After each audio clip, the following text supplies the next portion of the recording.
So is the gloom and doom wore off from LSU's loss in the Chapel Hill Regional on Monday night? Yeah, me neither. But it's time we try our best to put all that behind us and look forward to LSU baseball might look like in 2025. What are they going to look like?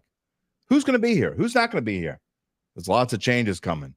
We bring in someone who knows the Tigers as well as anyone. Matt Moscona of ESPN Radio and the Morning Scone podcast is here to join us this afternoon. We'll also talk about how the new offense for the Saints is going to, how is it going? How's it looking? Who's playing left tackle? Who's playing right tackle? We've been talking about it. It's starting to become more cemented. A few weeks after OTAs, mandatory OTAs next week, mandatory minicamp, whatever you want to call it. But we're going to keep it positive, brother. We're going to keep it positive today. And in my monologue, we have some interesting sports news to talk about, and we'll ask you what you think about one NFC team's uniform change. Lastly, and an extra point commemorating the 80th anniversary of D-Day and how it affected the sports world. That's coming up. That's right, a jam-packed special Thursday edition of the Dattitude podcast, and it's coming up next.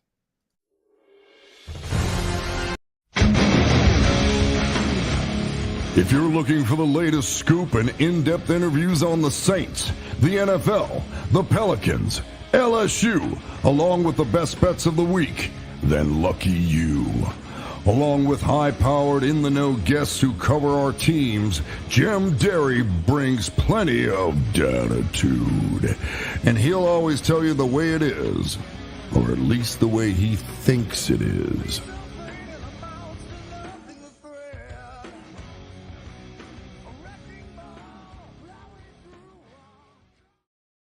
Where you at, New Orleans? And hello to all my friends elsewhere, everywhere, out there who have turned their internal clocks from baseball to football. Whoa, not yet. At least not fully. We're going to have both on the show today, baseball and football. We still have one more show to get into baseball this morning, at least part of the show this morning, as we said. And we're going to do it here on Dattitude, episode number 247, presented by Evangeline Securities for a Thursday, June the 6th, 2024. I am your mumbling and bumbling host, Jim Derry. Whether you're watching on one of our NOLA.com social media channels or listening to the podcast, as always, I thank you for being a part of the show and being a part of the Dattitude family. Man, when it's one of those mornings, like I'm going through everything I want to talk about this morning, it's kind of like a baseball pitcher when he's warming up in the bullpen and he feels like crap and then he throws like crap. That's kind of me this morning. I was bumbling and fumbling and going through what we wanted to talk about this morning. I'm like, no, you got to do this. Went through it several times, still mumbling and bumbling. Doesn't matter. We're going to fix it now. As always, if you're watching live, you can be a part of the show as we have some comments in the stream I'll show in just a minute. All you got to do is type in your comment, or whether you're watching on YouTube, whether you're watching on Facebook, whether you're watching on X. Doesn't matter. If you type it in, I'm going to see it. And as long as you're not a goofball, we're going to show it here on the show, including the ones we had this morning. Jerry, where you at? I know you're who-datting it up. We're going to talk about the Saints plenty this morning with Matt, and I have some things to talk about in my monologue. Rocky, remember the name Mikey Ryan, LSU 2025. All right, maybe remind me. When Matt comes on, we'll bring it up to Matt and see what he thinks. If you want to talk about it, whatever you want to say, put it up there. We'll talk about it. If you're listening after the fact, any number of places, including wherever you get your podcasts on Apple, Spotify, or every other major podcast platform, we're there. You can send in a comment via email to jdarry@theadvocate.com. I actually got a request the other day. I'm not sure what the platform was. I got to go back and look, but there is a platform apparently we're not on. So I'm going to check that out, and we'll try to get that on everywhere. That's where we want to be. Whether you want to watch it live, whether you want to watch it after the fact, listen to it live. However, we want you to be able to do that. A reminder to subscribe to our Dattitude YouTube page if you haven't done so already, and click the little bell to receive notifications when we go on the air live. Okay, Matt's going to come on about 12:15. He's got another obligation going on this morning, so he will come on again. We're going to start off with him with LSU baseball and get his thoughts. He had a great show yesterday on his Morning Scone podcast, which I don't know. He's done for something like 7 years straight without missing a day. We talked about this the last time he was on a couple months ago. I don't know how that's possible. I don't know how you go every morning for 7+ years without missing a morning. I mean, I think about the times that I was sick, or if you're on vacation somewhere. I mean, he's done it with his phone I've seen him on the streets of New York City. It's actually kind of impressive what Matt does, doing this every day. You got to be, look, I'm as committed as anyone. We've, quote unquote, I guess, rebranded the show, thanks in part to what Evangeline Securities has done for us. We can tell you about them in a minute, but the thought of doing a podcast every single morning, 7 days a week for 7.5 years straight, or however long it's been, I think he's close to 2,400 straight episodes.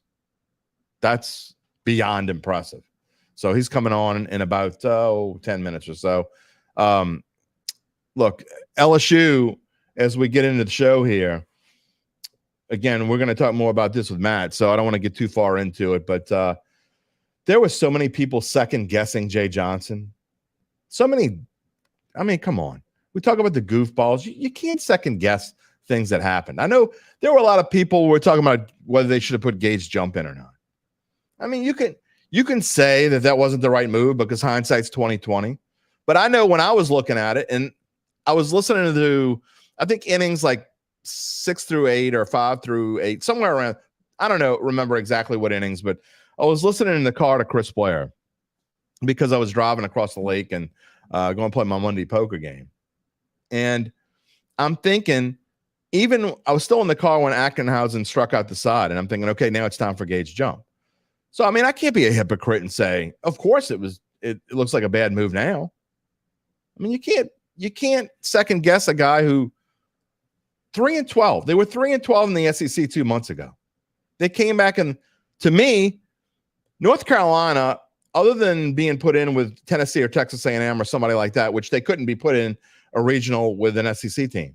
So really, realistically, this was the toughest regional for them to be in. And it just worked out that way. Maybe they would have been better off as a 3 seed somewhere else and going to the West Coast and had a better chance. I don't know. But they were, just a few outs away from being able to host the Super Regional against the West Virginia team that I think is going to get smoked by North Carolina. I truly believe that North Carolina is one of the top 3 teams in the country. I mean, you got Tennessee, who's clearly number 1. You could argue that A&M's number 2, but North Carolina's right up there. I think they're up there with A&M, and I think they have a decent chance to win this thing. I really do. Might get some good odds on them if you're so inclined. But I think you're going to see this North Carolina team roll through West Virginia and go into Omaha hot, and I wouldn't want to play them because they can do just about everything. So, again, things we'll talk about with Matt. We're going to get into the Saints, and I've been reading a lot of our guys' stuff the past couple days about OTAs. I'm interested to get y'all's thoughts on, have you been reading things that are coming out of there? Do you care? Does it matter what happens in OTAs? I think it does, especially in a transition year. We're going to have Larry Holder on tomorrow, and we're going to I know we've been spending a lot of time on the offense, and we're going to talk about the offense again today. Tomorrow when Larry comes on, we are going to talk about the defense as well. We're going to talk about the team as a whole. The entire show tomorrow is going to be Saints. Nothing else. I may ask Larry on the spot. He's not watching, so I can throw the surprise out there. But I may ask him for a couple surprise teams and what he thinks, kind of what I did with Adam Chernoff last week. But we're going to talk 90% Saints tomorrow. And, of course, again, we've kind of let the defense slip a little bit. What do we think about the defense? I don't know. It's a mixed bag right now. One thing Luke points out in his story he wrote and kind of the vibes from OTAs this week is he was writing he waited to the end to put this in there too. And he makes some good points about how the defensive line and how much trouble they struggled with the run last year with the running game, against the running game. And what would have happened had the Saints not gotten as many turnovers as they got last year? Now, that's a part of the game. I hear some handicappers, and I'm not going to mention any names, but there's some handicappers that talk about how turnovers are random. I don't believe that at all. I think you make turnovers, just like, with Greg Williams in the Super Bowl year and how the Saints were. I don't know if they were the best plus-minus turnover team in the NFL, but they were one of them. They were up there. They were certainly in the top 5. And I think if you're going to be a successful team, that's something you definitely need to be. You need to be plus 12 on the season, plus 15 on the season, somewhere along those lines. You need to create turnovers. And the Saints 2 years ago weren't able to do that. They finished 7-10.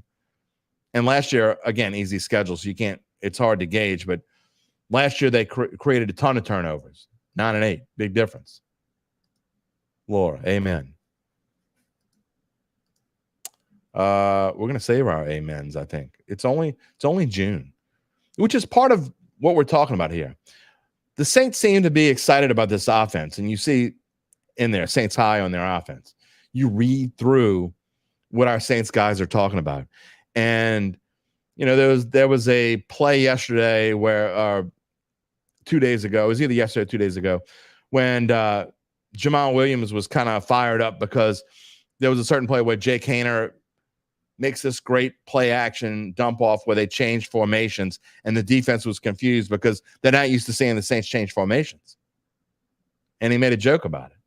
There's going to be a lot of different things about Klint Kubiak. The question is, how much do we take into account in June what we might see in September? Yeah, it's great that they're changing, and it's great that they're confusing their own defense right now, but it's June. When teams get film of what they're doing, is that going to make any difference? How quickly is everyone going to get on board with all this? Derek Carr seems to be quote-unquote crisp, according to Luke Johnson. Made some great plays in OTAs. What does that mean? Jake Haener seems to one thing about OTAs I do think is important. And I know, again, it's only June, but Jake Haener seems to be cementing his role as the number 2 quarterback. Not going to talk about Rattler and what I think, but, you know, Matt Moscona, look, and one of the reasons why I do want to wrap up with Matt Moscona with LSU, because, again, go back and watch. If you don't watch Matt on a regular basis and you care at all about LSU, especially baseball, go back and watch his morning show from yesterday. He went through every single player that might come back, definitely not coming back, probably coming back, and is definitely coming back. So all these different players, we're going to talk about that. And I think we're kind of going to focus more on the players that aren't coming back and then the questionable ones and what he thinks, get his take on that. But that's certainly a part of the show this morning. All right, before we get into any more, again, a lot coming up today. You see it there. All the things we just talked about, extra point, special extra point. I have a little, you know, the military and my family is very important to me. It has always been very important to me. 80th anniversary of D-Day and how it related to sports 80 years ago. We got a little clip from Vince Scully reading a poem about D-Day, the late, great Vince Scully. That's going to be a special extra point. That's coming up. But give me a second to tell you about my friends at Evangeline Securities and tell you how they can help you figure out the rest of your life.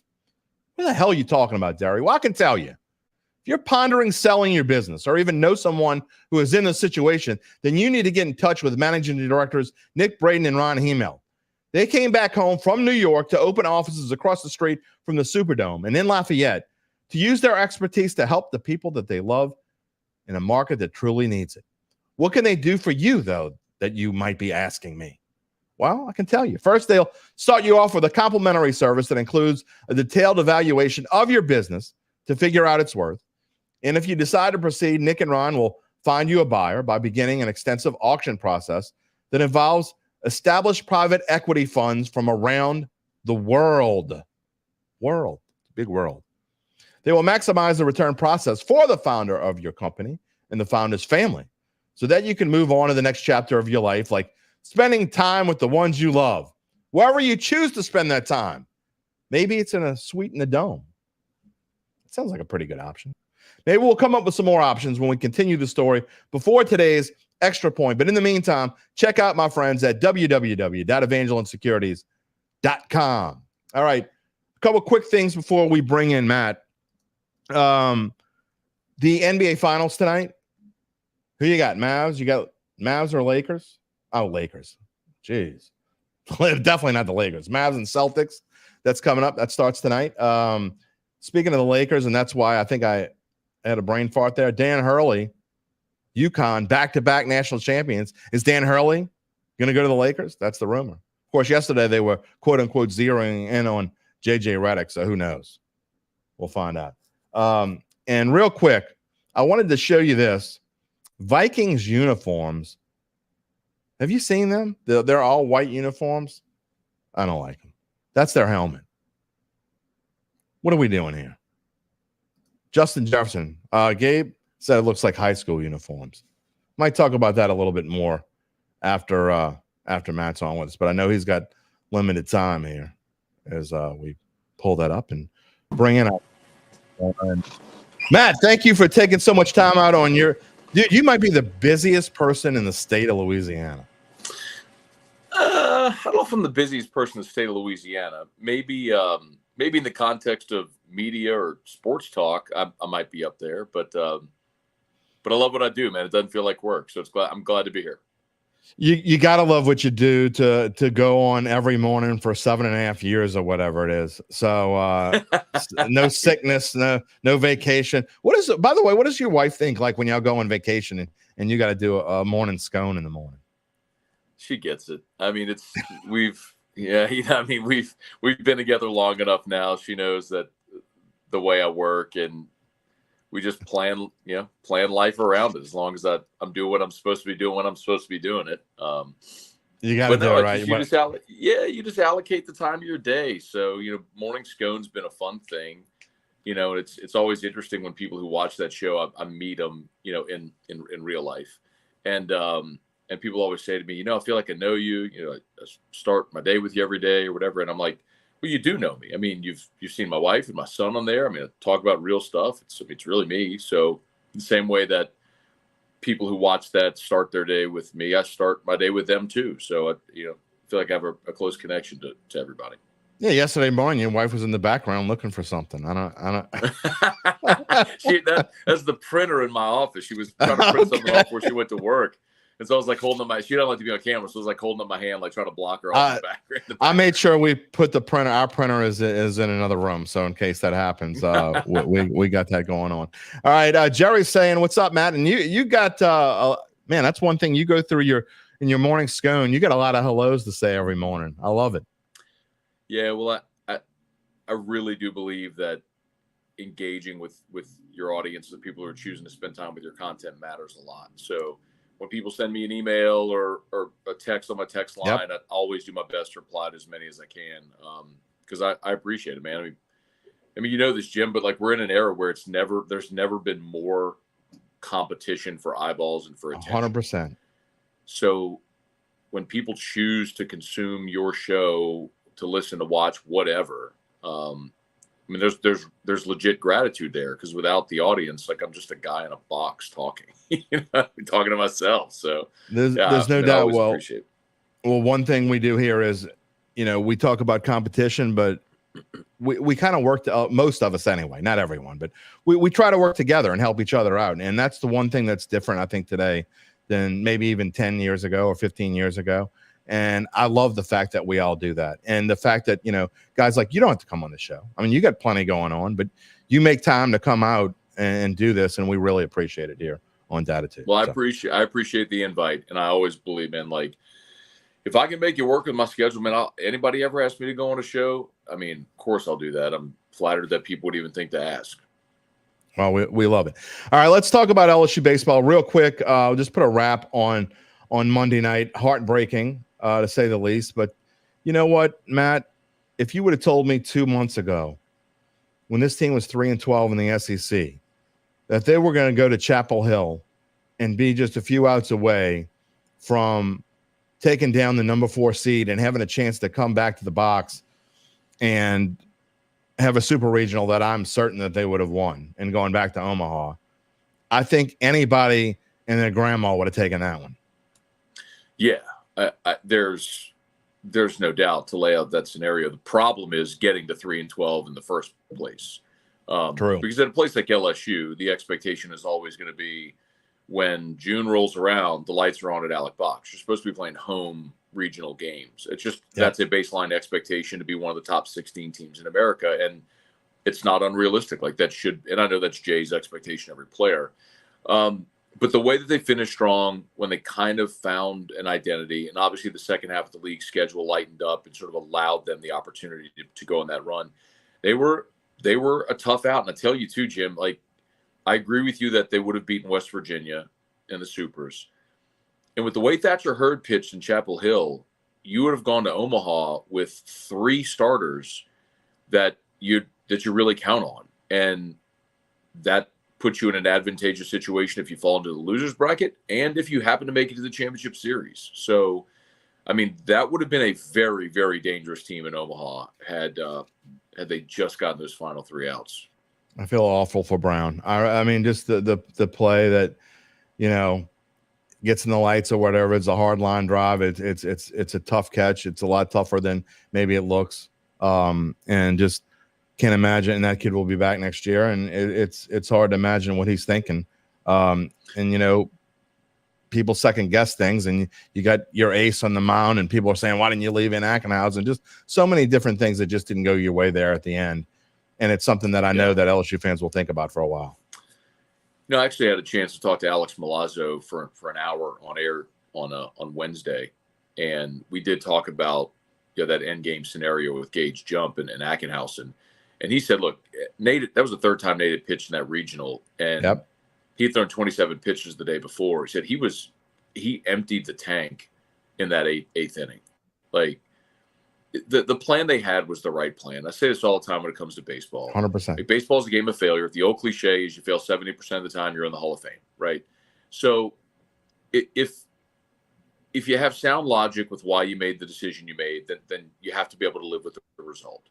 And Gage Jump on the mound, 3 outs away from a regional win, I'd take that 100 times out of 100. I mean, he's your best arm, and you had your best guy on the mound to try to get you 3 outs, and it just didn't work out, man. You know, I could also say you got 3 runs on 5 hits. You know, you didn't get a hit after the 3rd inning. So, like, there's a lot of blame to go around when you lose a game always. But you know, you mentioned Jake Brown. It was reminiscent of you know, Alex Bregman made the error his freshman year in Omaha against North Carolina, coincidentally. But yeah, that was something he used to fuel him in his sophomore year and throughout his career. So Jake Brown's going to have many, many, many really good days in the purple and gold. He's a really talented young guy. There's no question about it. And as we finish up the wrap up before we look ahead, you know, one thing I talked about last week with Koki Riley was, or maybe earlier this week, you know, I thought it was so important for LSU to stay in the winners bracket, and losing that first game to North Carolina, I think, Matt, that Sunday took so much out of them emotionally. You're down 5-0 to Wofford. You make the big comeback and your bats are rolling, and you continue it into the second game. But the one thing that bothered me about the win against North Carolina on Sunday evening was towards the back half of the game, the bats kind of shriveled up a little bit, and you saw them take the momentum from that first game Sunday into the second game. But then when you can't take that same momentum into Monday, I thought that affected them a little bit. And again, you got to expend so much energy. I'm not talking about just the pitching, just as a whole, how much baseball you got to play over a short period of time. And I really do think that affected them. Maybe. I think the pressure completely shifted to North Carolina. You know, that game Sunday night, Carolina knew they were playing with house money. Like, they had a game to spare. Right. So LSU was sort of the more desperate team. I mean, on Monday, for the first time all year, Carolina was playing for their season. Right. If you want to question one decision, maybe we could talk about the decision to start Sam Dutton instead of starting Ackenhausen. But I kind of get it. You know, Jay was thinking, let me get a strike thrower on the mound. Hey, Helmers did fine. But that was the unexpected thing, right? Was Helmers came in and gave you literally the best performance of his career in his final performance. I mean, 5 2/3 shutout, 2 hits against that team was just, I mean, or four hits, 2 strikeouts. Right. Was just, no, two hits, 4 strikeouts was just, I mean, it was otherworldly. No one could have expected Will Helmers to go 5 2/3, but he was awesome, man. And he gave you a chance to win. It just didn't work out. No, it didn't. And you know what? There's going to be a lot of change going into next year for sure. Here with Matt Moscona on the Dattitude podcast presented by Evangeline Securities on this special Thursday edition. We don't do a lot of Thursday shows, but here we are. I do want to talk about next year, and I didn't have a chance to fit everyone on here. In fact, I realized after I made the graphic that you talked about Milazzo. I actually accidentally left him off. He is out of eligibility. He won't be coming back. You see the names at the bottom there of those. Those are 5 guys plus Milazzo that are definitely not coming back. They're out of eligibility.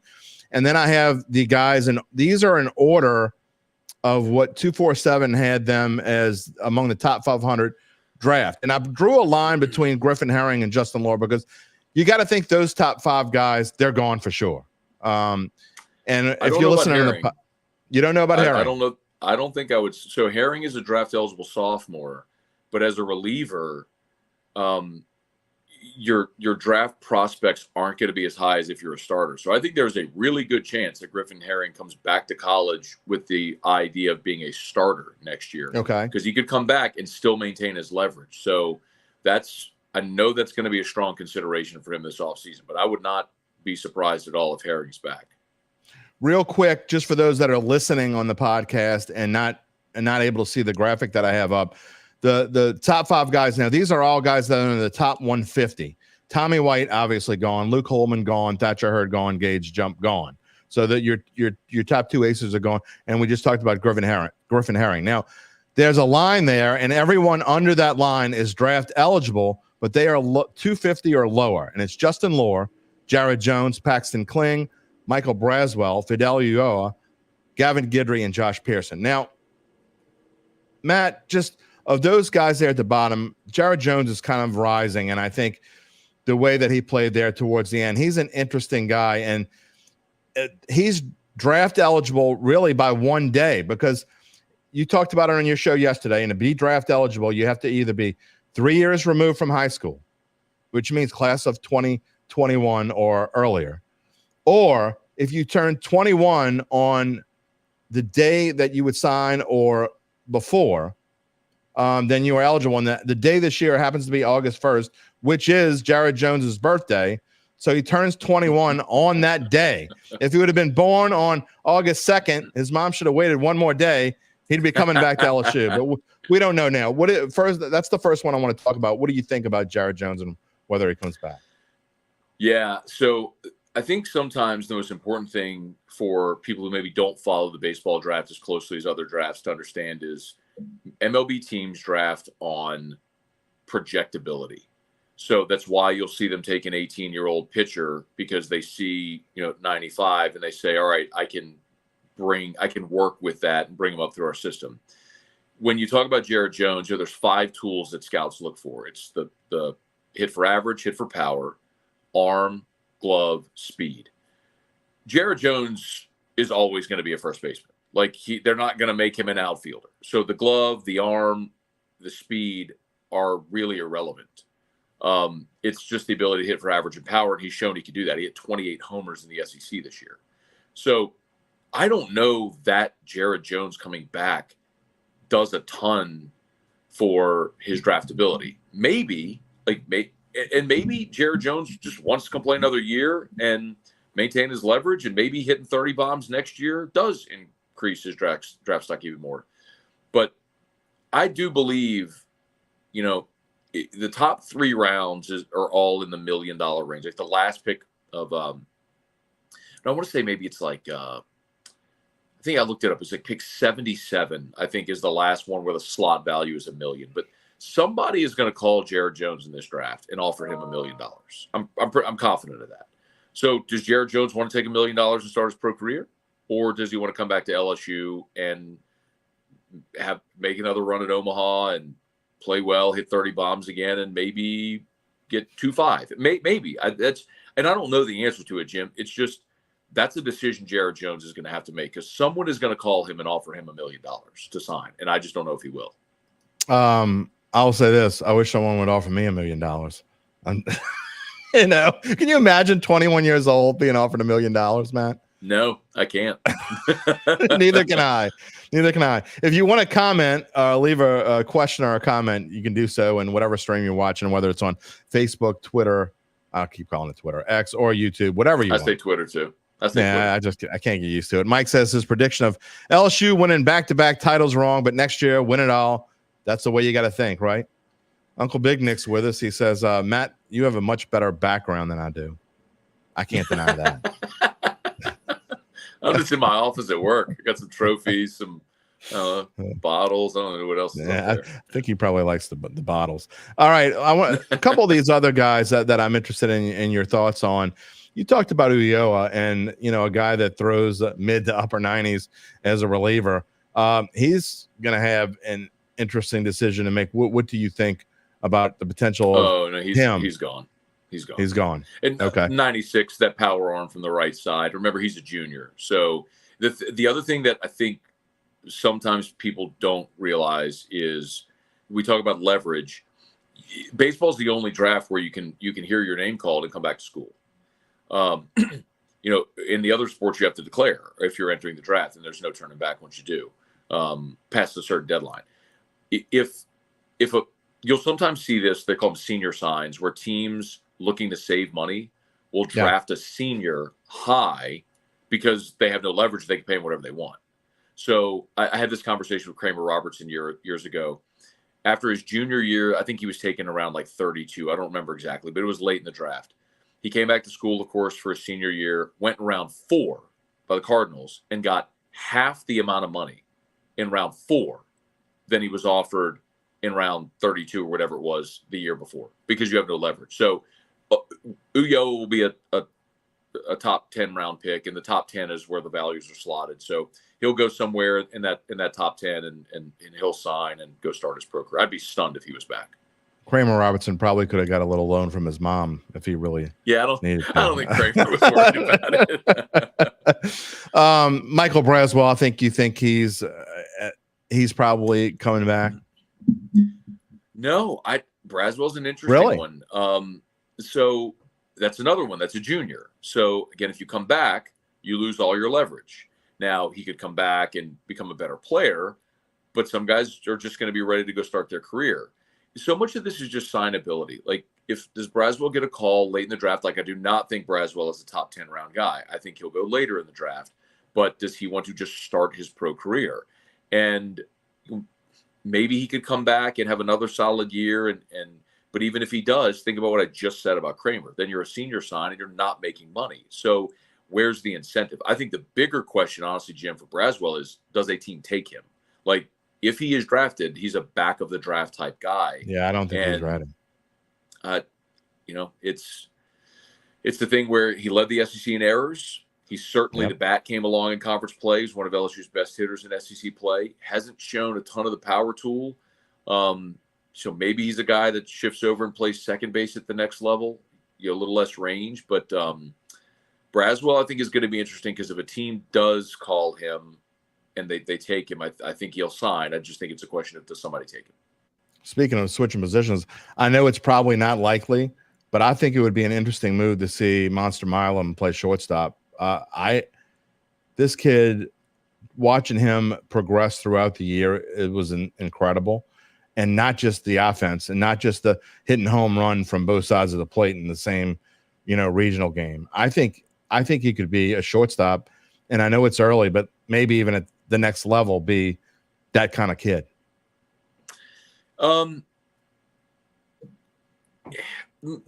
For someone that stature, he doesn't really project as a shortstop. I mean, right. No, I know he's small. Altuve is the comp. Yeah, you think Jose Altuve is the comp, and they'd probably stick him at second base. Yeah. He did play short this year. I mean, there were times where they had defensive shifts and replacements, and he did shift over and play some short when Braswell early in the year was really struggling and having some issues with errors. They gave Kubiak a shot at short as well. So I think it's certainly a possibility. But, Jim, I think Milam probably stays at second. And you see, if Braswell is gone, I think you see LSU go in the portal. Or the transfer from Louisville, maybe. Yes. Yeah. What's his name again, the kid from Louisville? Gavin Killen is his name from short. He's a top 20 projected prospect for the 25 draft. So big time prospect from Louisville. He would be a plug and play shortstop. He's in the portal. So if LSU had an opportunity to bring him here, that's kind of when you have some tough conversations. You're like, that guy's our starting shortstop. So sometimes you have to have tough conversations. Sometimes if you want to win a national championship, it is what it is. Yes. And we know Jay Johnson will have some of those. All right, real quick, your thoughts on Gavin Guidry and Josh Pearson before we move on. Pearson, I think, is back. I I don't know that Pearson is a draftable prospect right now. I mean, we love him. He's had big postseason moments, but he's a 250 hitter. He's a career 250 hitter who doesn't have the great size, glove, arm, and we talk about the projectability. Josh Pearson is a really good college baseball player who will get a shot after next year to go make a team. It's similar to Gavin Dugas, right? Gavin Dugas is a really good college baseball player. Just didn't have a ton of projectability. But, I think he went round 6, again, a senior sign where they were able to pay him, take him high, pay him low. And I think that's probably what will happen with Pearson next year. Guidry, I think Guidry is a real transfer risk. Remember, when Guidry signed with LSU, he was a two-way guy, as a pitcher, and he was an infielder. Well, before last season, they gave him a shot to win the second base job, and Gavin Dugas beat him out. And so he moved into the bullpen to be able to contribute. And look, I mean, he recorded the final out of the College World Series. But I think the real question for Gavin Guidry is, what do you want to do? Do you want to be a relief pitcher, or do you want to be a middle infielder and take 200 at-bats next year? Well, if he wants to be a middle infielder and take 200 at-bats next year, it's not going to happen at LSU. He is a draft-eligible sophomore, so in theory he could be picked and signed. I just feel like Dugas is a guy that needs to decide what he's going to be. Are you going to be a reliever? Are you going to be a starter? Are you going to be a two-way guy? Are you going to switch and play infield and hit? Commit to it somewhere, whatever that is. And maybe it's come back to LSU and be a reliever. Maybe that's part of his answer. But I think there's a real chance you could see Gavin Guidry in the portal. Ashton Larson also coming back. So you've got your outfield. Your outfield coming back next year, and then we'll see what happens with Jared Jones. But you could have 3 of your infielders coming back. We'll see. It's probably not likely, but it could happen. No, I think you're going to lose everyone in your infield except Milam. Except Milam. Yeah. Your catchers are gone. I'm crossing fingers on Jared Jones, man. We'll see about Jones. That's just he's just going to have a decision to make. Brady Neal is the guy that might very well. That was the last one I was going to ask you about, Brady Neal. Yeah. Yeah, that surprises people, but there's been whispers about Neal hitting the portal, and when you think about it, I mean, he's a guy that has been a platoon guy at catcher the last 2 years. Yeah. Again, if you want to go somewhere where you're going to be a plug-and-play starter and get start 60 games and get 250 ABs to show off for the next level in your money year, or do you come back to LSU and you compete for the job? I don't know. These are just the conversations all of these guys are going to have with the coaching staff, with their family, with their representation, whatever, this offseason. So there's a lot of guys that have decisions to make, but it's conceivable that Milam could be your only returning starter on the infield. But you're right, in the outfield, Pearson, Brown, Larson, I mean, that's your starting outfield next year. Yeah. And I got to throw this out there. I'm biased because I covered him in high school, but Cade Anderson, I can't wait to see what he can do next year as a starter, potentially an ace. They'll probably get a starter in the portal, I would think, but I can't wait to see what he can do because, man, I know he had different moments throughout the year, but a lefty who throws like he does, it's going to be interesting. The hardest jump, it's funny, we mentioned the combo I had with Milazzo yesterday. He said this, and I agree. The hardest jump that any baseball player will make is from high school to the SEC. The jump from the SEC into rookie ball is not nearly as significant as high school to the SEC. And Cade Anderson was so dominant in the midweek and the non-conference. He just struggled early this year to get SEC hitters out.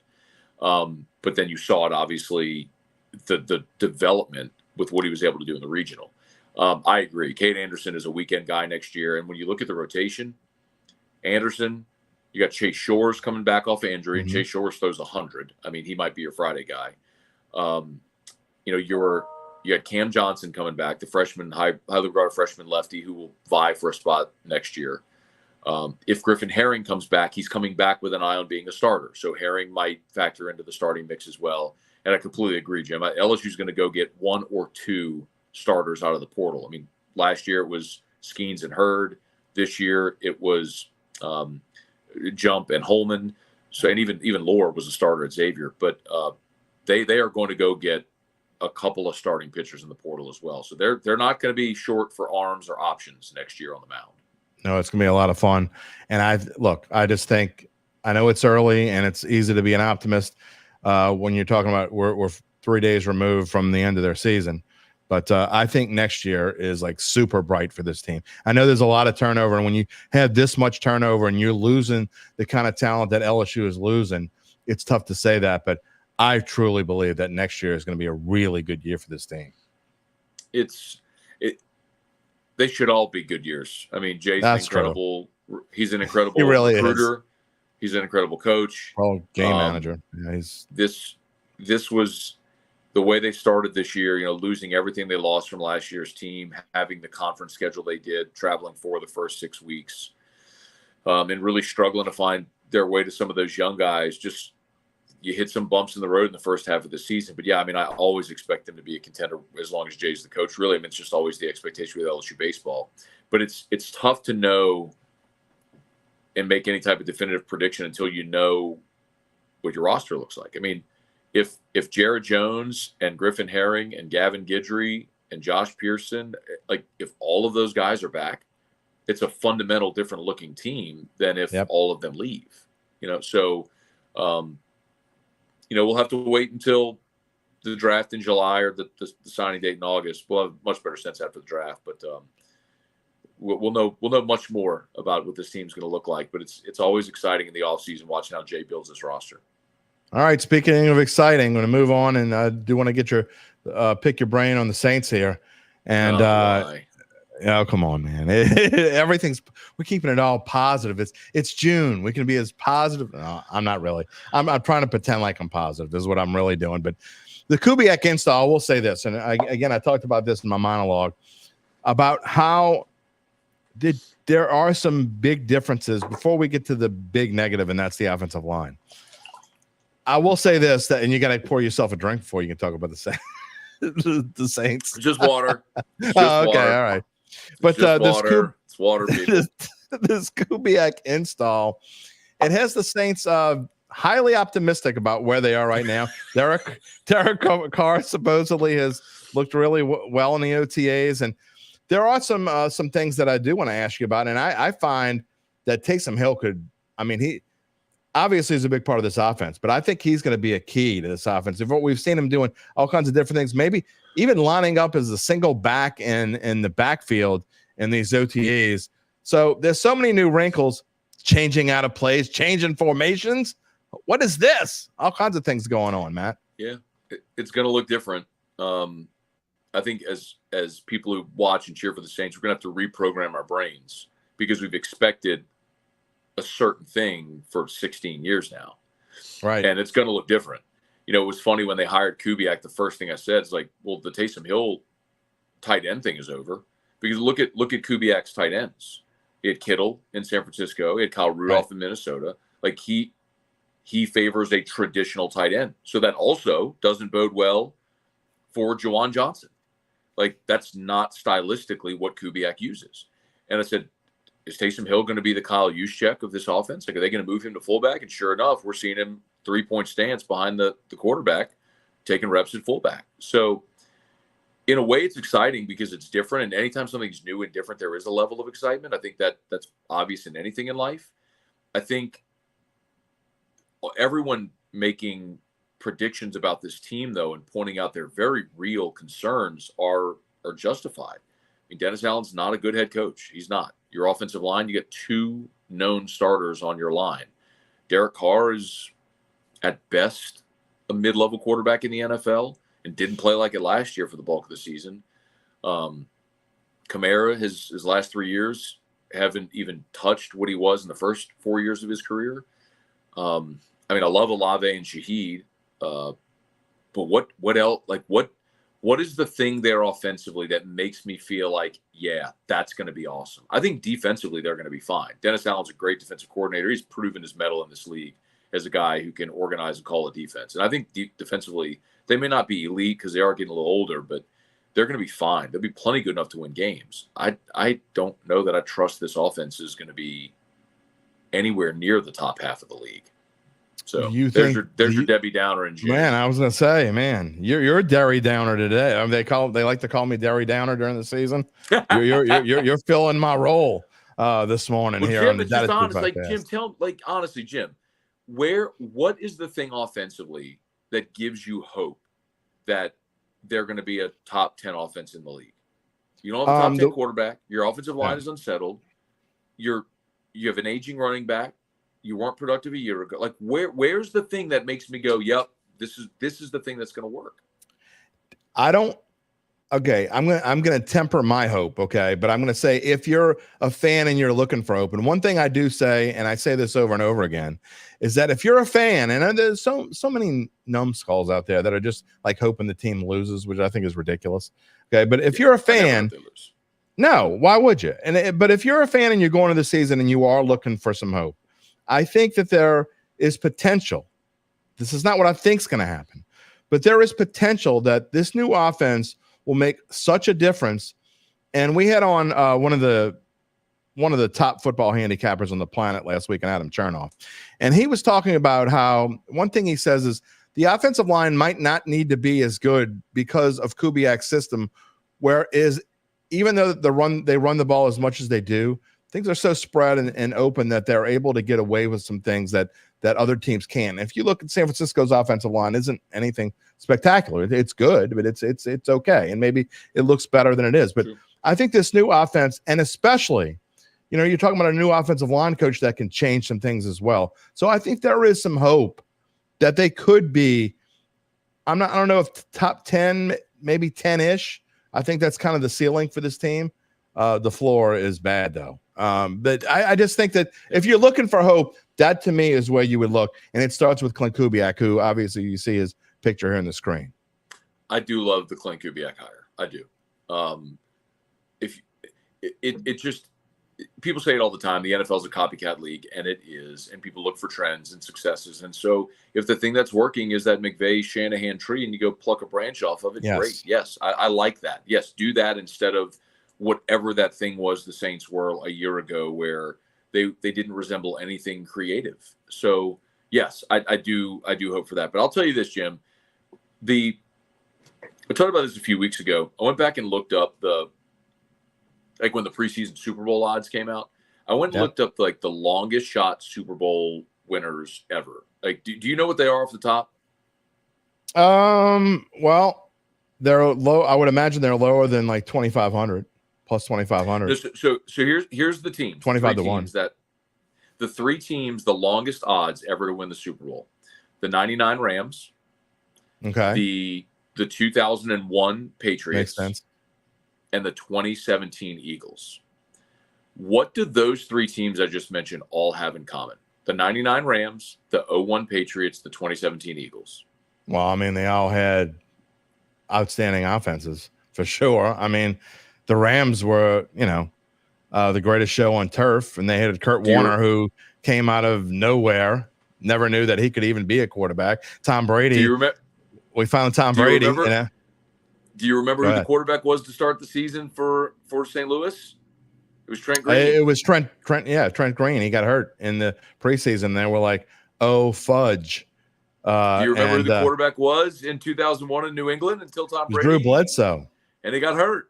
Do you remember what happened in 2017 with the Eagles?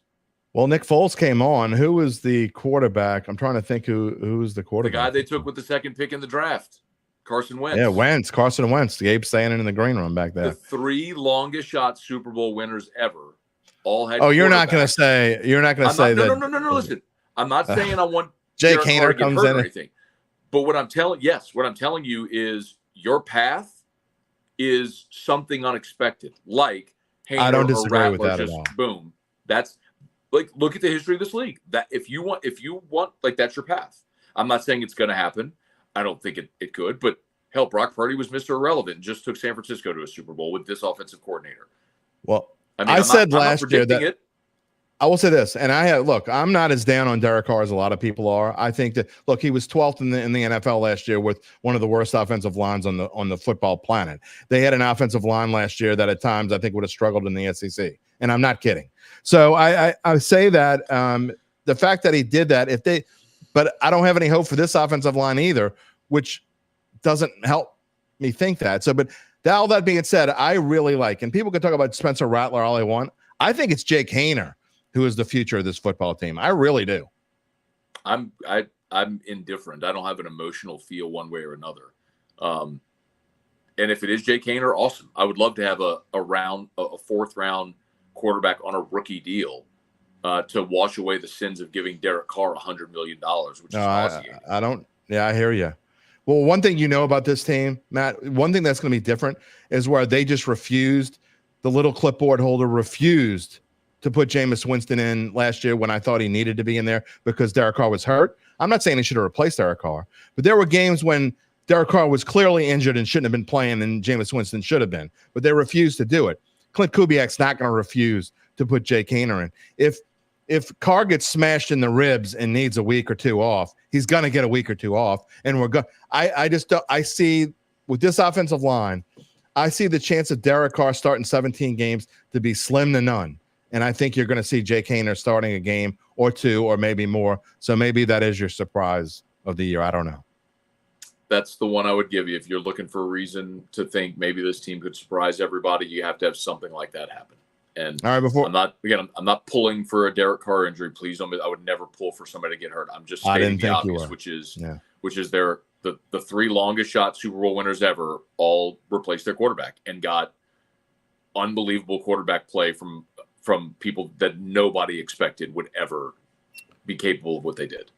There are numbskulls out there that are hoping Derek Carr gets hurt, but that's a whole different world. All right, before I let you go, I do want to briefly touch on the offensive line, and I saved it for the end because look, you want to talk about hope. Okay, there's hope at other places. We talked about hope. What I don't have a lot of hope, and I hope I'm wrong. I mean, the one thing I hope is that I'm wrong. But and I told us with Garland Gillen last week, you go into this season, what it's looking like right now, unless they make a change, unless something develops, unless they sign a David Bakhtiari or the likes, okay, you're looking at Taliesin Fawanga at left tackle. You're looking at Nick Saldivari at left guard, Eric McCoy, great, fine. Cesar Ruiz, great, fine. But Trevor Penning, you're going to go into the season expecting him that he's going to be rehabilitated. And I get that he went and pressed the reset button and went off to Iowa and, went back home and forgot about everything for a while and worked with some people and whatever. But if you go into this season with that offensive line, you're like begging to be 6-11. Yeah, I think they're going to be 6-11. I mean, I agree with you, Jim. I mean, but what are your options? If you're telling me you're in a situation where, and I would like for them to sign David Bakhtiari, by the way. I've been talking about that for a couple of months now. He's a guy who he was an all-pro, arguably not the best, but one of the best left tackles in football in the 2020 season. And then the last 3 years, he's battled injuries. And maybe at this point in his career, he's not capable of staying healthy for 17 games. But could he give you the first 3, 5, 6 until Fawanga feels like he's able or ready, gets his feet wet? I don't know. But I would add a veteran tackle on this line. But I don't know what other option you have. Like, you can't rush success. And I think the Saints have maybe tried to do that a little bit. And it's why they continue to refuse the rebuild. And they think they're in this, they think they're a contender when everybody knows they're not. It's like everybody sees the truth except the people making the decisions. And as a result, what happens is you just continue distancing yourself further from your ultimate goal because of your unwillingness to say, I'm going to take a step back to be able to take 5 steps forward. Instead, you just continue to just exist in this perpetual state of mediocrity. And I don't know how that changes unless you get a new coach and a whole new vision here and a way they approach it. I mean, the fact that Mickey Loomis has absolute, no threat of losing his job ever it's not a good thing for this team. I'm not saying you need to run or firing people, but healthy fear and expectation are a good thing. I mean, you can't miss the playoffs 4 straight years in the NFL and have no risk whatsoever of losing your job. So, yeah, I mean, they need this organization needs change, man. It's not going to happen this year. Well, I will say this. If they go 6-11, as you and I are predicting at this point, I may change my mind. I reserve the right to change my mind in August if I want to, but I don't see why I would. I will say this. If you go 6-11, there's no choice. You've got to make a change at head coach. You just do. And this is Dennis Allen's last chance. Sometimes you see coaches that are desperate. I understand that he has shown nothing that would inspire us to think that that he can be a head coach in this league. I get that, but sometimes you see guys under the gun and get that last chance, and they do come through. So, I mean, I guess that's the one thing that you're looking forward to. We have a large enough sample size with Dennis Allen in two different organizations. I'm not disagreeing with you. We know what he is as a head coach. It's never going to happen with him as a head coach. So he's a great defensive coordinator, and some guys are meant to be lieutenants and not generals. And he's one. I hear you. And eventually it's going to go that way. It's just a matter of when. Mark Satanovich is telling you how great a guy you are. What up, Mark? See, there's people that love you. Mark's a morning Sconer. Mark's a big Southern Miss fan too. Watch it, Jim. He's gonna start bringing the Golden Eagle swag in here. He's got several questions, but I'm going to show the one that I think that okay. I know we're getting close to the end here, and I appreciate you taking as much time as you did. But he does Penning very focused on his new role. Matt, Penning can be as focused as he wants, but you want to talk about Dennis Allen not showing me that he can be a head coach? I don't think Penning has shown me anything that he can be an NFL tackle, period. I get that maybe the change from left tackle to right tackle and getting one of the top offensive line coaches in the NFL could help jumpstart his career, maybe. But that's another reason why I think they need Bakhtiari, not so much to move Fuanga back to right tackle, which is his native position anyway, but to have that veteran presence. Maybe a guy like that could also help rejuvenate Penning. I just don't think if you're throwing him to the Wolves again and you're going into the season, there's nobody that can come in and help him like Andrus Peat did last year. Yeah. I mean, some of the veterans, like you signed in Oli Udo, who's a young veteran who's hurt. Tackle. Yeah, I'm not telling you it's good, all right. And now who's being the Derry Downer now? I can't. I'm trying. Look, I'm positive in the summer, but talk to me in September, and we'll see what I think. Oh man, I don't know. Go ahead. The thing about Penning, though, I was really excited in his rookie training camp. Do you remember when he kept getting kicked out of training camp for fighting? Yeah, as a rookie. Do you remember that?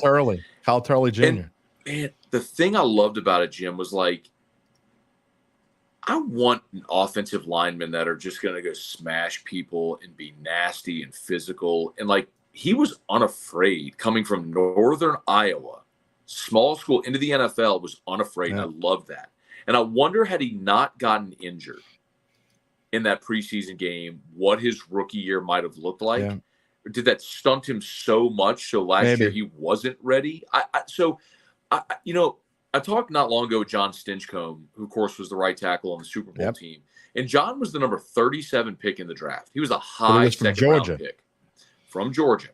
And John was like a healthy scratch his whole rookie season. I mean, he played like 2 games. He didn't play. He was injured his second year. But then by his third year, he became a starter and locked it down for the rest of his career. So sometimes those reclamation projects do work, and circumstances work against young players early in their career. The thing with Penning is just he was a high first-round pick, and there was tremendous expectation around him. But if nothing else, you've got to be able to put that guy in a phone booth and make him a left guard, make him a run blocker. I mean, you got to get something out of that kid. Look, you're not losing anything by trying it, right? Because he's still on his rookie contract, and he's not going to get cut. So I just again, the one thing that I worry about is throwing him to the Wolves and saying that he has to do it. And so, when they put Stinchcomb in there, they had depth at offensive line, and they were one of the best offensive lines in the NFL. And Drew Brees didn't have a lot of things to worry about. I just don't know. That was before. No, that was before Drew Brees. You're right. Yeah, that was Aaron Brooks. 2002. You're right. That was Aaron Brooks in there. Right. Yeah. So those were not good teams. Yeah. But but I get it's been 20 years, but that's true. But it was just an interesting. I forget that was that long. God, when you get the older you get, the more you lose track of time. Howard says real quick, thanks for trying. It's an honor to see you here, Matt. They're loving you. And Howard says every season he hears how bad the Saints are. You can remember we've seen many changes to the Saints organization every year. The bandwagon fills back up. I mean, that's kind of what I guess basically what Howard's saying is the Saints keep selling a bill of goods and people keep buying it, but how long is that going to last? Yeah. I mean, look, I thought last year they would go 9-8 and win a bad division. Yeah. They went 9-8 and almost. But they didn't. Yeah, they almost won the division. I mean, what, half a game? So, they lost tiebreaker. But if you go 9-8, you win a bad division, are you really any good? You get bounced in a wild card round. I mean, are you really any good? No. Although Tampa Bay did make it to the second round. Yeah, they did. Tampa was playing well by the end of the year. I mean, and the Saints throttled them to it, in week 17, 18, what? Week 17. 17. Yeah, the 18 weeks now. It's like, anyway. As Gabe says, though, Mike Detillier says the Saints are in football purgatory, and it's hard to get out of there. That's kind of where they are. All right, last thing. I promised Rocky I would ask you this question. He was asking me this in the monologue to ask you, and I promised him I would ask it. He asked again. He goes, ask about Mikey Riley.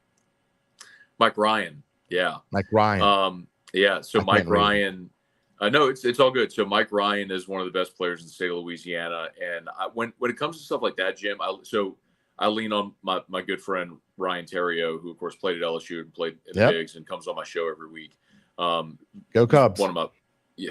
Well, he also he angered some Cubs fans when he went to St. Louis and said he's finally on the right side of the rivalry. That's all right. He had to do what he did. No. It's true. But Ryan Terry has been telling me about Michael Ryan for 4 years now. Okay. I think you should be very excited about him. A young guy, one of those guys who loves LSU, obviously, from Louisiana, always a dream to play there, and is just one of those dudes that's going to be a grinder and matched with his real talent. That's a guy I wouldn't be surprised at all if we turn around a year from now. We're talking about Michael Ryan having the type of freshman season the way Stephen Milam did, where Milam was not the guy we were talking about for the season. He was not the freshman we were talking about. Not at all. But he ended up starting 60 games because when he got a shot in the opening weekend, you're like, how are you taking that kid out of the lineup? Right. He's just a grinder. And he makes you better. And clearly he did. I think I'm very excited. Again, I'm not telling you from firsthand experience, but when someone who played in the major leagues and played at LSU, who knows baseball as well as Ryan does, is telling me that about a guy, I'm like, all right, I'm buying what you're selling. The only positive of LSU not going to Omaha and winning another national championship is I had promised on this show that if they won another national championship, I would do the Monster Milam with my hair live on this show. So that is and my daughters got into it. It's how I got my daughters into it, because they started watching. Are they going to win the national championship? No, you don't get to do my hair. Good. You don't get to do my hair this year. Matt Moscona, tell them a little bit about what you do on a daily basis. ESPN Radio, Baton Rouge area, New Orleans area, and then you got the morning scone in the mornings, and you got other things going on. Yeah, so we're actually syndicated Baton Rouge, New Orleans, Alexandria, Lafayette, Lake Charles. So if you're on terrestrial radio, you can get us basically anywhere aside from the northern part of the state. So what's going on, 318? I mean, Alexandria is 318, but like Shreveport, Monroe, Ruston, what are y'all doing up there, man? Come on, let's do a deal. Get with the times. But yeah. I always tell people, Jim, if you can spell my name, you can find me online, man. I produce so much content on YouTube and Facebook and my show and every platform you can imagine. But the main gig is daily 3 to 6, syndicated all over the state. We stream on YouTube as well.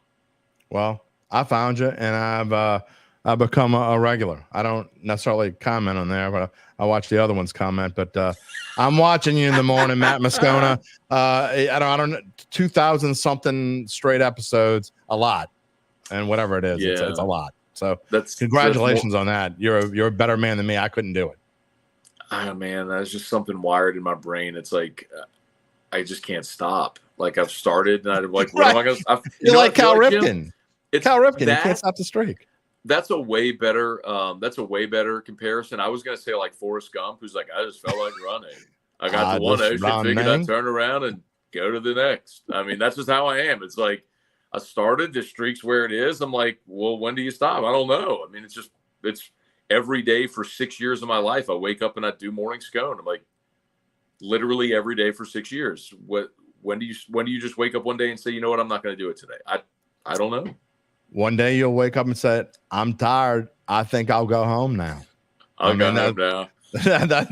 That's what you'll do. But that's what's going to happen. Well, we hope you come back here. We want to talk maybe in August, late August, before the football Tigers get started, we'd love to have you back here and talk a little bit and get your expertise on that.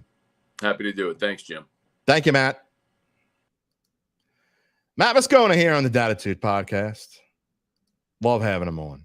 I mean, I watch. It's like you sit there and watch, and sometimes you don't think you have time, and I'm addicted to it. So, Morning Scone, check it out every morning, and I mean every morning.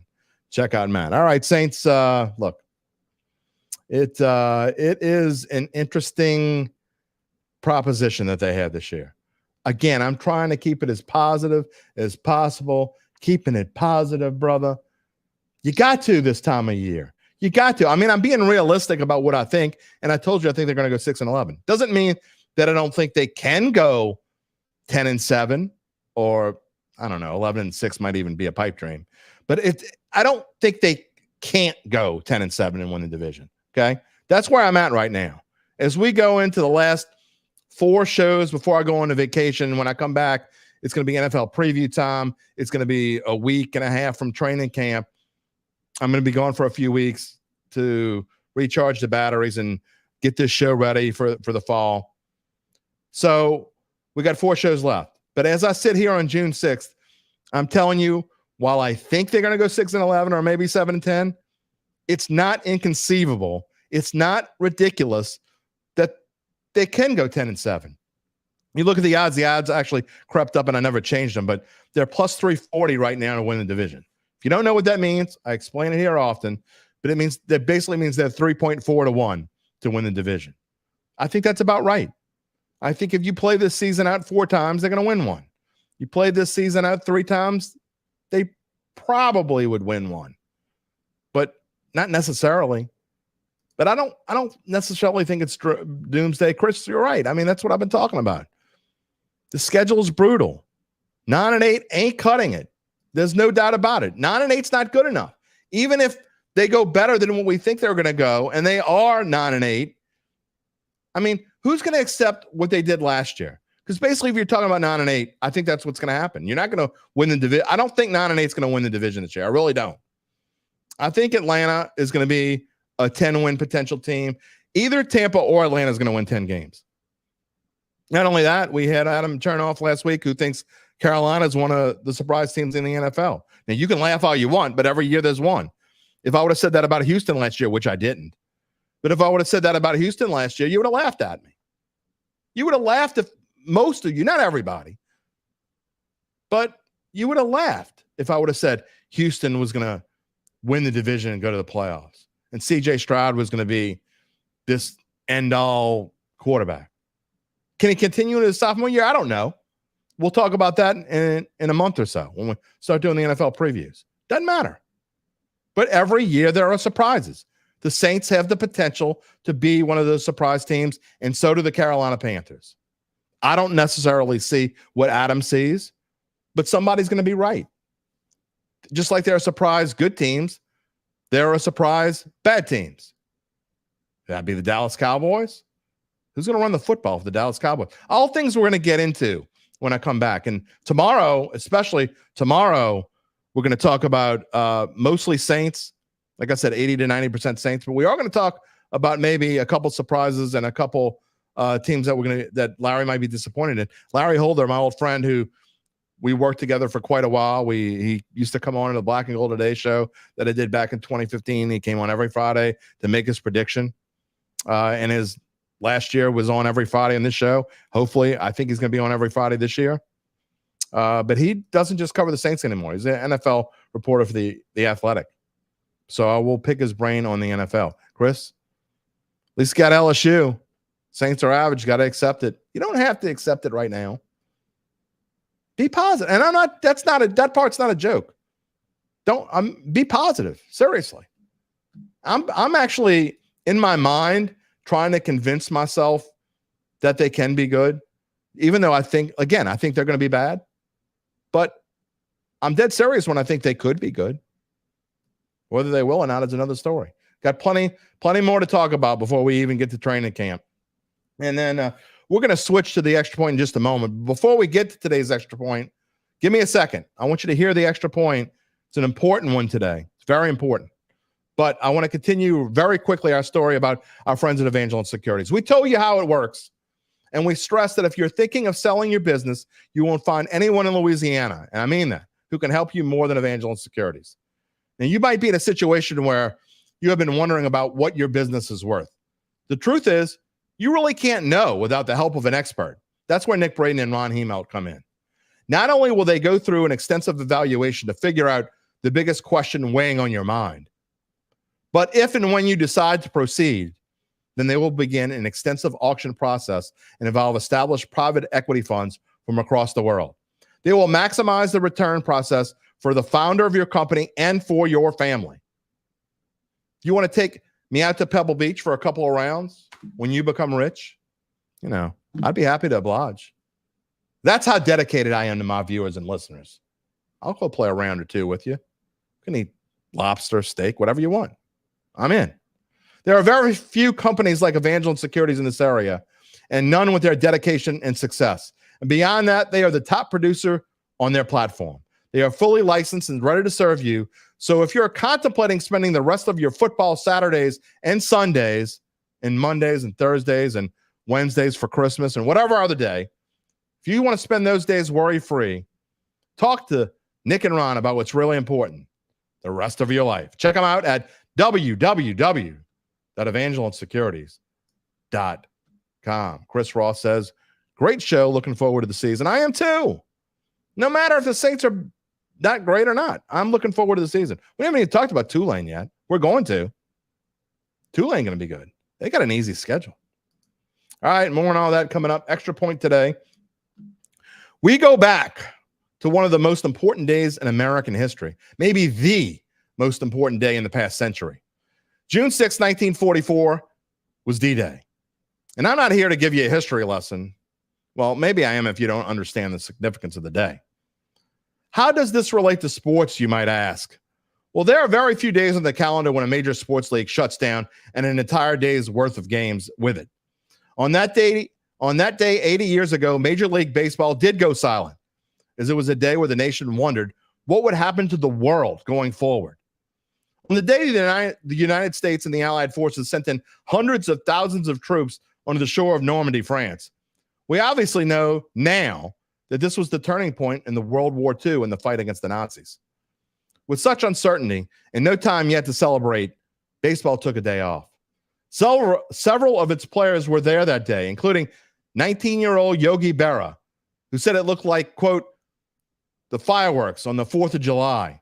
Other All-Stars and future Hall of Famers fought in World War II, including the likes of Warren Spahn, Bob Feller, Ralph Kiner, many others. All told, more than 500 major leaguers would fight in the war, along with 4,000 minor leaguers. Could anyone imagine that today? Multi-millionaires leaving the game, whether because they were drafted, and we mean drafted by the military, or leaving the game to enlist. In 1944, the highest annual salary in Major League Baseball was $27,000 by the Red Sox's Joe Cronin. And there was only one player who would make a six-figure salary before 1963, and that was Joe DiMaggio. No, not even the great Ted Williams made more than $100,000 a year. But players did have to choose to leave the game and sacrifice to their country. And many men sacrificed their lives on that day 80 years ago. 4,414 to be exact, including 2,501 Americans. In the Battle of Normandy overall, more than 73,000 Allied forces were killed and 153,000 were wounded. Each year, the late, great Vin Scully would remind us of those sacrifices, often reading a poem on the air about that day. You know what? We'll let him tell you here on the show. This will wrap it up. It was 5:45 on the morning in June when the little ships took to the sea, loaded with men of all nations, the vanguard to set the world free. They were guarded aloft by the Air Force and covered each side by the fleet. Each man was sure of his task in smashing the foe he would meet. Oh, they all heard the fire of the big naval guns and the shells that were screaming o'erhead, exploding with roars midst the enemy ranks and strewing the shore with the dead. As these tiny craft beached at 7:25 that same morning on Normandy shore, to a person who watched could plainly be seen that freedom was saved evermore. And now the invasion is over, and soon will be talked of no more. Still, I know that we will never forget that day, June the 6th, 44. There are a lot of great play-by-play guys in baseball, and I think baseball more than any other sport. But there will never be another Vin Scully. And he told us what he thought. Every year. Lots of other things, too, he told us about what he thought. And he gave us history lessons during ball games. That's why I thought it was appropriate today. My dad, who passed away 4 months ago, fought in the Army in Vietnam. My late godfather fought in Korea in the Marines. I think about what they went through, and I'm especially grateful for every man and woman who has served, whether it be someone near and dear to me or the millions I've never met. That's why today's Extra Point is dedicated to them, especially today, those who served in a foreign land to help preserve our freedom and those elsewhere all over the world on June 6th, 1944. That's going to wrap it up for this special Thursday edition of the show. I want to thank today's guest, Matt Moscona. And of course, we thank Gabe Henderson behind the scenes doing it all. We hope you can join us back again tomorrow on Friday.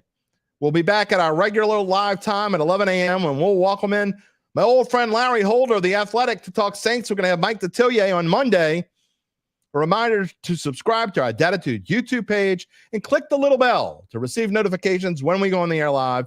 You can subscribe to the podcast on Apple, Spotify, or wherever you get your podcast. And you can always find a replay of the show on NOLA.com/sports. We will see you Friday. Take it easy, my friends. If you're looking for the latest scoop and in-depth interviews on the Saints, the NFL, the Pelicans, LSU, along with the best bets of the week, then lucky you. Along with high-powered, in-the-know guests who cover our teams, Jim Derry brings plenty of Dattitude. And he'll always tell you the way it is, or at least the way he thinks it is.